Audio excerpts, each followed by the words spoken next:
que a Bíblia diz sobre a idolatria de imagens? Filhinhos, guardem-se dos ídolos. Não terás outros deuses além de mim, não farás para ti nenhum ídolo, nenhuma imagem de qualquer coisa no céu, na terra ou nas águas debaixo da terra. Não te prostrarás diante deles, nem lhes prestarás culto, porque eu, Senhor teu Deus, sou Deus zeloso, que castiga os filhos pelos pecados de seus pais até a terceira e quarta geração daqueles que me desprezam. Mas trato com bondade até 1000 gerações aos que me amam e obedecem aos meus mandamentos. Olha a seriedade disso, ó. Não se voltem para os ídolos, nem façam para vocês deuses de metal ou de cerâmica. Eu sou o Senhor, o Deus de vocês. Então aqui, não preciso ler tudo isso aqui, né? Então aqui em outras palavras que ele está falando, que você tem que adorar em primeiro lugar o Criador. Por exemplo, por isso que eu falo... Kleber mandou R$5. A imagem neste caso é colocar algo acima do Criador. Mas é errado respeitar a imagem. Não, por isso que eu falo. Na Igreja Católica tem algumas rezas específicas que eles fazem para alguns santos, que são rezas bonitas, é uma coisa boa. Você vai fazer aquela reza, você se sente bem, é uma coisa legal. O que você não pode, do meu ponto de vista, é colocar essa reza acima da sua reza do Criador. Então, você não pode idolatrar um santo ou uma imagem de um santo. Você pode até fazer uma reza para um santo, mas antes disso você tem que rezar sempre em primeiro lugar para o Criador. A reza e a conversa tem que ser diretamente com ele. É aí que tá o negócio. Só que o problema é que as pessoas, elas invertem. Quando você se dá conta, as pessoas estão rezando e estão idolatrando apenas santo. É santo disso, é santo daquilo. Ai, tem alguma coisa deu errado, eu vou pedir para um santo daqui, ó. Ah, tem uma coisa aqui que você quer muito, ó, faz essa reza pra esse santo aqui que ele te dá. Não, os santos não te dão nada. Santo não vai te entregar nada, você não tem que rezar pra santo, cara. Entendeu? Você não tem que pedir coisas para santos. Tá? É diferente. Certo? Tem um... Mandou R$5. Bom dia, Xande. Não dá certo isso aí, é Gostaria bíblico. de saber se já pesquisou ou ouviu falar. Então, o que é comum na conduta pagã? Paganismo é isso. Você vê, é o culto à imagem. Então, você entra às vezes em estabelecimentos aí recheado de imagens santos. Então, Xandão, supostos santos, né? Idolatria é um mal a ser combatido. Assiste esse vídeo GPF e vê a curto.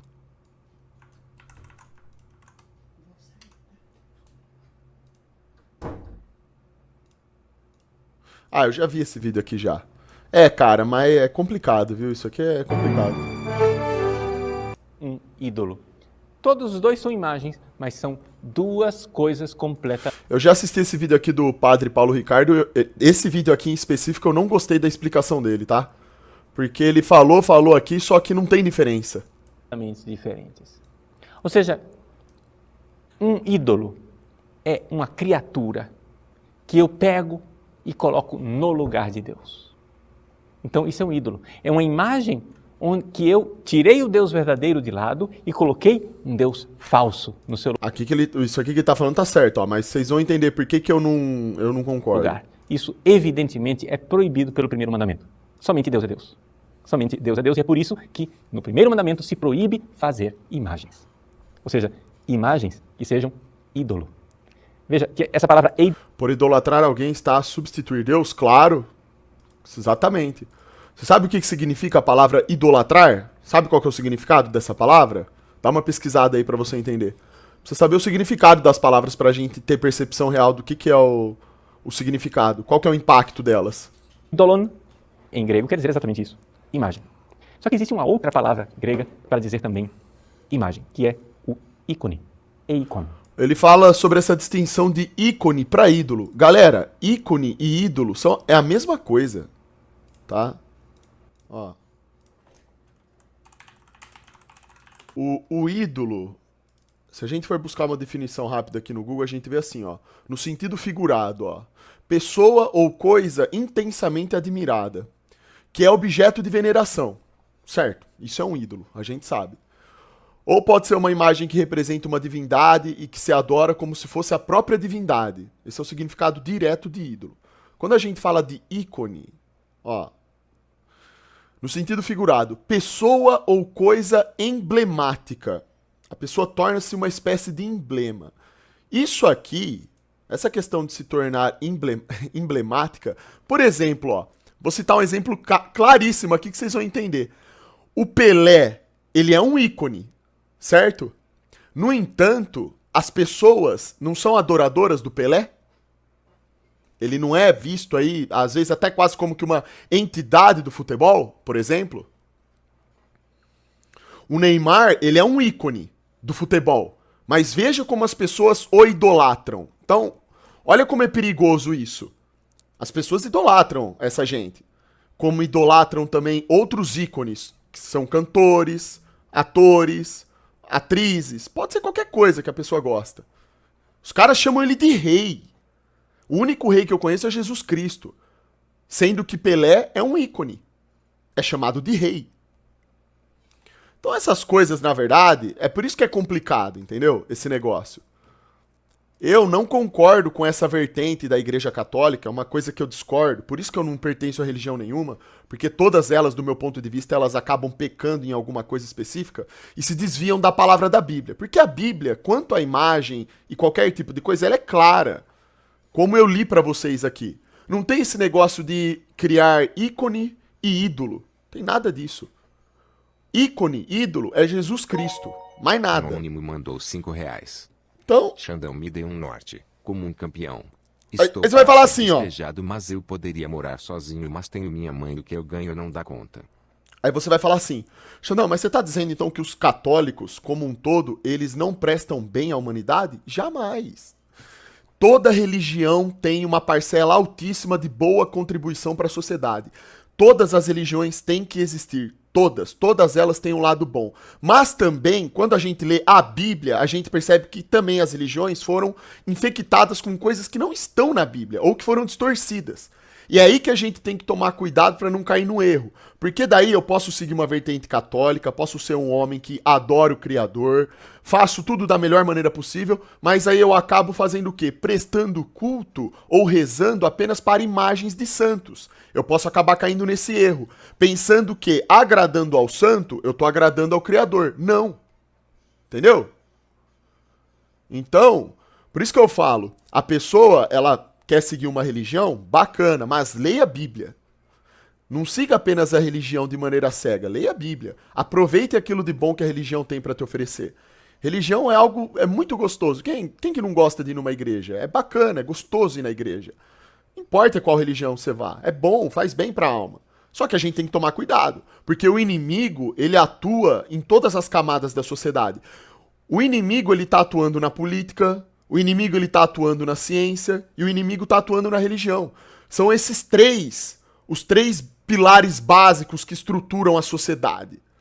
Então, para corromper o pensamento alheio, é preciso que se corrompam essas três bases, que estão andando juntas hoje em dia. Certo? Então tem que tomar cuidado. Você vai fazer parte de alguma religião? Bacana, legal demais. Só que leia a Bíblia, faça a sua parte também, né? É como você ir para a escola. Você vai para a escola, você não pode só achar que o que o professor está falando é o certo. Você tem que estudar também. Não é assim que funciona?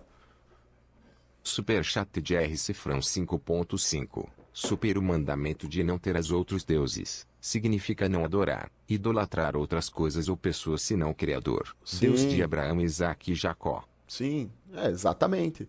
Por isso que eu falo, isso daí é um mandamento bíblico, para vocês verem a seriedade disso. É um mandamento bíblico. Certo? Então, esse negócio aí de adoração é complicado. Esse negócio de ídolo, ícone, é melhor não ir por esse caminho. É só não ir por esse caminho aí que você não vai errar. Mesmo eu sendo extremamente claro aqui, já tem gente falando, ó. Já tem gente aqui vindo... É normal. A pessoa que faz parte da religião, ela sempre vai defender a religião dela como uma verdade absoluta. É por isso que eu não gosto dessas coisas, entendeu? Eu já superei isso há muito tempo. Já superei isso não. Eu nunca fiz parte disso. Né? Idolatria. Eu nunca fiz parte de nada disso daí. Cantar em estádio pro time é idolatria? Olha, cara, eu não sei se chega a ser uma espécie de idolatria, porque eu não sei como que funciona esse canto aí que o nego faz pra time. Agora, se você me perguntar que isso é vergonhoso, é coisa de gente que tem uma inteligência questionável, pra mim é. Aí sim, entendeu? Pra mim, isso daí não faz o menor sentido. Quando eu vejo isso, eu fico constrangido. Eu me sinto mal, de vergonha.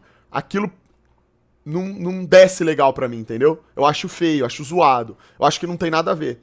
Né? Se eu vou falar alguma coisa, eu vou falar pra alguém que eu sei que tá me escutando, entendeu? Não pra uma cambada de pessoas que estão participando de um esporte que, inclusive, tem muita lavagem de dinheiro, né? E não serve pra nada. Porque futebol, qualquer tipo de esporte, dessas competições eu tô falando, eu não tô falando da atividade física, tá? A atividade física, em qualquer esporte que seja, ela é benéfica pro seu corpo e pra sua saúde.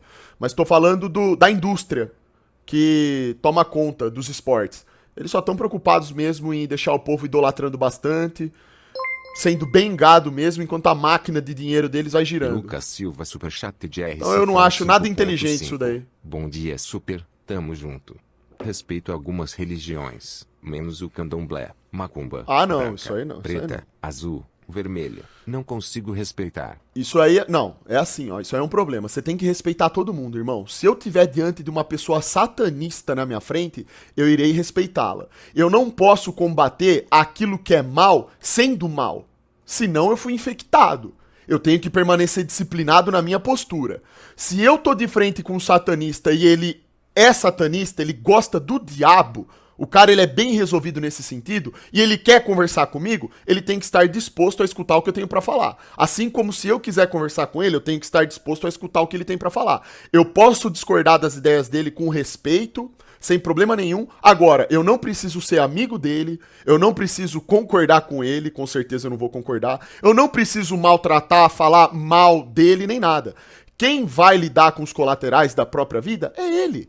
Ele que tá tomando as decisões dele. Por que eu tenho que me incomodar e agir com falta de respeito pro cara? Não. Agora, o que eu não posso é deixar de falar aquilo que eu penso, que eu acho correto, porque a outra pessoa pensa diferente de mim. Eu tenho que conversar com pessoas que estão dispostas a conversar também. Certo? Então, um satanista nunca vai conversar com um cristão, né? Aqui eu tô fazendo o exercício de raciocínio um pouco forçado. Porque, na verdade, essas pessoas são intolerantes. O cara já se transformou num satanista. Ele não quer saber o que Deus tem pra falar. Talvez ele nunca tenha ido atrás disso. Como também, do outro lado da moeda, nós temos cristãos, evangélicos, católicos, não interessa a vertente religiosa, que o cara também ele vive só naquela bolha. Ele pensa que ele tem razão acima de tudo. E nunca leu a Bíblia também, às vezes. Olha como que é complicado isso daí. Então, o respeito tem que acontecer sempre. A divergência de ideias tem que acontecer sempre também, por quê? De maneira respeitosa, claro, para que exista o engrandecimento de conhecimento por ambas as partes. É assim que a dialética da vida funciona. Eu não posso tratar a pessoa mal porque ela pensa diferente, pode ser a coisa mais absurda. Pode ser a coisa mais errada do mundo. Eu apenas tenho que colocar os meus pontos pra ela e fazê-la entender o que eu tô falando. Se ela entender e usar aquilo pra melhorar, bacana. Se ela não quiser escutar, ótimo também. Ela segue com a vida dela, eu sigo o que eu sempre faço aqui. O que eu falo na live aqui? Por exemplo, às vezes a gente vê aqui vídeos de pessoas que são satanistas e pessoas que fazem... O que eu faço? Eu dou minha opinião, eu falo, ó, isso aqui é coisa do capeta, ponto. Todo mundo sabe que é coisa do capeta. A gente não pode ser mentiroso. Se eu tô fazendo algo que remete a práticas pagãs, práticas demoníacas, isso tem que estar claro desde o primeiro ponto. Se a pessoa quer permanecer fazendo aquilo, é problema só dela. Eu não posso deixar de falar a verdade porque a outra pessoa não vai gostar de escutar. O que não significa que eu tenho que forçar a verdade goela abaixo das outras pessoas. A não ser que elas queiram escutar o que eu tenho pra falar. Por isso que funciona, cara. Todo mundo tem que ser livre pra emitir sua opinião. O problema de hoje em dia é o contrário, galera. O problema hoje em dia é que cada vez menos a gente pode falar a verdade nesse mundo. Esse é que é o negócio. Mateus 6:24.